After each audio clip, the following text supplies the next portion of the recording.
Good afternoon. This is Micah Mitchell with Madison County Weather Updates. I want to take a look at the upcoming pattern and maybe take a little bit of a sneak peek into winter. I'm also going to cover our 7-day forecast.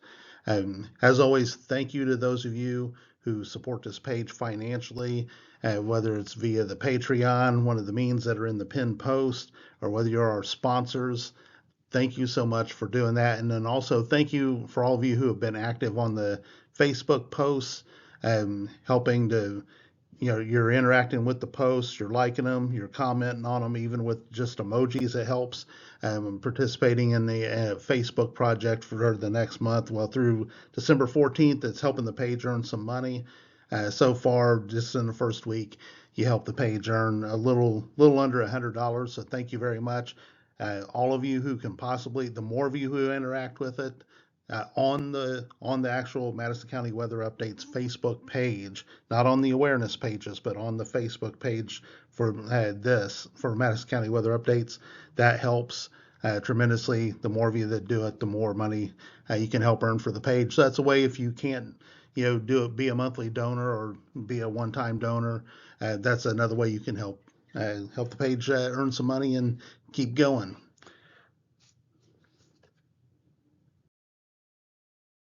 Take a look here at the tropospheric, or not tropospheric, but stratospheric polar vortex.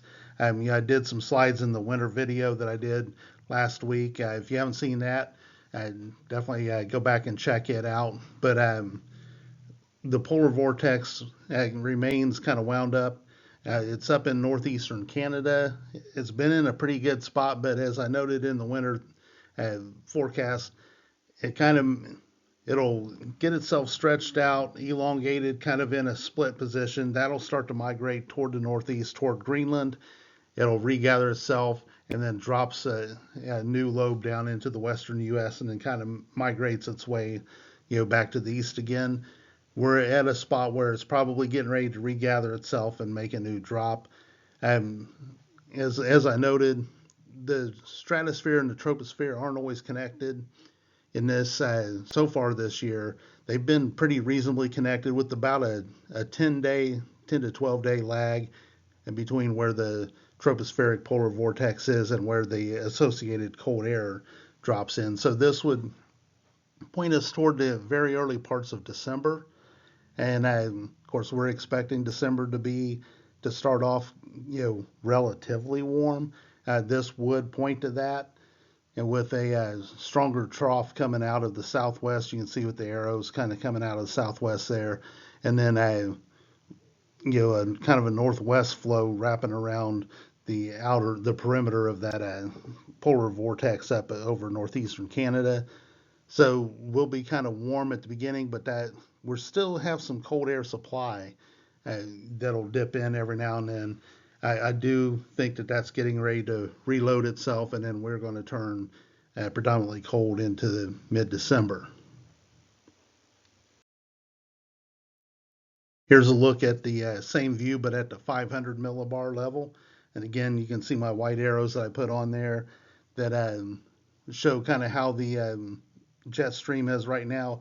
We can see that here over Indiana,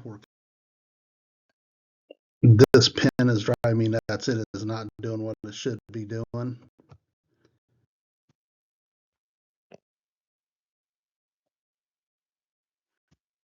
I don't know what happened. I'm not going to start this thing over. And what I was attempting to show you was that right now the jet stream is kind of flat coming across. We've got this southwest flow, kind of what you were seeing with the troposphere or with the stratospheric, where we're getting this warm air feed from the southwest. Then we get these little dips that kind of drop in from the northwest every now and then, where we'll get a quick 1 day shot of cooler air where we'll fall back to the 40s, and then we'll surge right back to the 50s. That's kind of going to continue to happen into early December. I'm thinking around December 5th is probably going to be when that's going to give itself up. And this here is a look at the 500 millibars out over the North Pacific. there tends to be a lag between the North Pacific and the central and eastern U.S. of about anywhere from 17 to 21 days. What I would note in this, and let's see if we can make this pen work. I think I didn't do what I needed to do. So what we tend to see, uh, what we're seeing right now up in the North Pacific is Indiana tends to be kind of in this area. If you can see that mark there, and you can see where those arrows are, where we have a strong southwest flow, and then the flow up here along the north is getting really close. That's important because you see these two yellow lines that are there. Those are a couple of low pressure systems that would be following what would become the southern stream once it gets into the United States. That would be somewhere in the December 5th to 8th time frame that the first one might come. The second one, back in here, may show up then a couple of days later. Maybe one where you get a 1-2 punch. The first one might track more to our northwest, but with these lines being uh, close together, we may get some phasing of the southern stream and the polar stream. Those tend to lead to bigger storms. So we'll just have to wait and see. The first one again may show up somewhere with a cold front in the 5th to 8th time frame, somewhere in there. That would be our first shot of cold air. That's again, if it turns into a snowstorm, that may actually push itself more like through Chicago and northern Indiana. And then the second one may then follow through with cold air already in place and give the rest of Indiana a better shot. That's still a long way out. It's kind of out in fantasy land right now. We're just going to have to wait and see how that plays out. But I just wanted to show you that there are some things setting up that could align for a snowier mid-December than what we've seen in recent years. Another thing I want to point out is this is next Wednesday. This is the European look at next Wednesday. This would be in the early afternoon. We've got a very strong surge of warm air coming up out of the southwest. And then we've got strong cold air that's going to push in right behind it. I would not be surprised if we're not talking about some thunderstorms and maybe some gusty thunderstorms next Wednesday afternoon. It's still a long way out. The timing will be different than what this says. Again, if the cold front gets in here in the morning, less of a chance of strong storms. If it gets in too late, less of a chance of strong storms. Either way, we're probably going to be looking at a pretty decent rain event next Wednesday or so. What the timing of that will work out. Right behind that, though, we will get another quick warm surge late next week into next weekend. So this cold shot will be quick. The one that'll be the knockout punch, I think, for these temperatures in the 50s and 60s is again, it's probably going to come early in the first week, maybe mid first full week of December. Will be when we get the front that'll be the knockout punch, where we're then watching for snow potential. Here's a look at our 7-day forecast. And again, we got a weak system that'll come through tomorrow afternoon into early Friday. I posted the radar loop for that on Facebook and Twitter earlier. If you didn't see that, again, go back, take a look at it.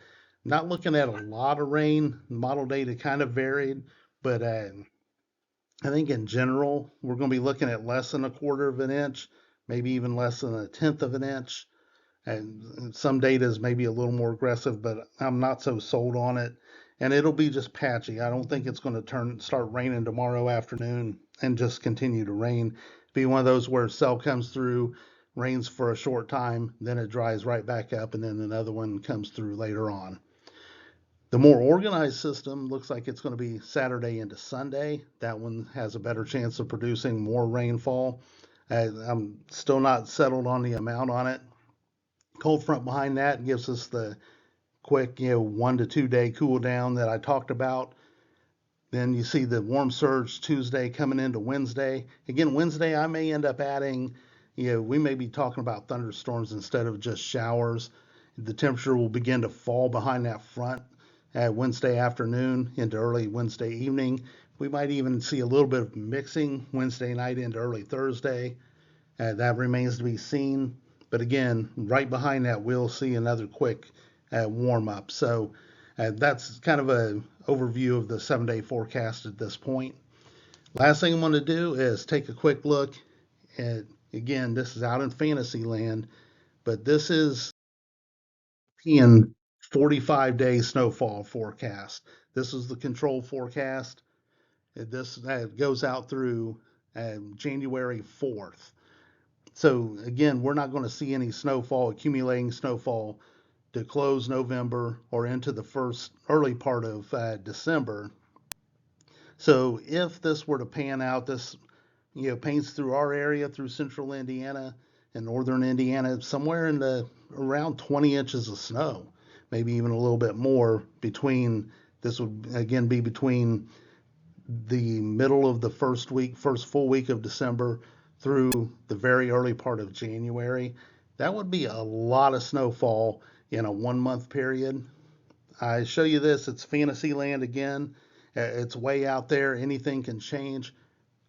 This is actually not out of the realm of possibility. Again, there are a couple of jokers out there in the deck that could, screw us on December. But I remain cautiously optimistic, and December might actually produce well for us this year. I'm more optimistic about a white Christmas than I have been in a while. So again, this is just fantasy land. Thought I'd show this up for you in a video, and we'll see how it all plays out. With all that said, this is Micah Mitchell with Madison County Weather Updates. Thank you for your support, and we'll see you in the next video. Everybody have a great Thanksgiving. We're going to have nice weather for Thanksgiving, so enjoy it. Have a happy, safe Thanksgiving, and I'll probably do some sort of a video as we get into the weekend.